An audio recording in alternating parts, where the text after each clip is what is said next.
পশ্চিমবঙ্গ মধ্যশিক্ষা পর্ষদ 2024 মাধ্যমিক পরীক্ষার যেসব হেড এক্সামিনার হয়েছেন তাদের উদ্দেশ্যে গতকাল একটি নোটিফিকেশন জারি করেছেন।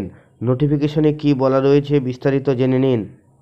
2024 মাধ্যমিক পরীক্ষার যেসব হেড এক্সামিনার সিলেকশন হয়েছেন তাদের সাথে প্রেসিডেন্ট, অ্যাডহক কমিটি, সেক্রেটারি এবং অন্যান্য মধ্যশিক্ষা পর্ষদের অফিসিয়ালদের একটি মিটিংয়ের ব্যবস্থা করা হয়েছে।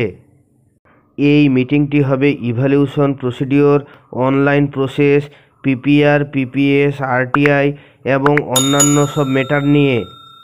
বিভিন্ন রিজিয়নের মিটিং বিভিন্ন দিনে হবে এবং তাদের ভেন্যু হবে বিভিন্ন। যেমন কলকাতা রিজিয়নের মিটিং হবে 16 তারিখ, নর্থ বেঙ্গল রিজিয়নের মিটিং হবে 18 তারিখ, বর্ধমান রিজিয়নের মিটিং হবে 20 তারিখ, মেদিনীপুর রিজিয়নের মিটিং হবে 22 তারিখ। তাদের কোথায় মিটিং হবে সেটা ভেন্যুতে দেখে নিন।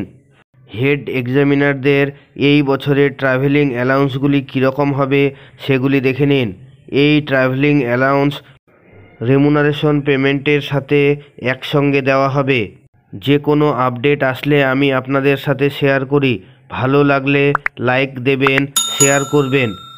আর আপনি যদি আমার চ্যানেলে প্রথমবার ভিজিট করেন তাহলে এই ধরনের ভিডিওগুলি পাওয়ার জন্য অবশ্যই চ্যানেলটিকে সাবস্ক্রাইব করবেন এবং পাশে থাকা বেল চিহ্নটি টিপে নোটিফিকেশন অল করে দেবেন।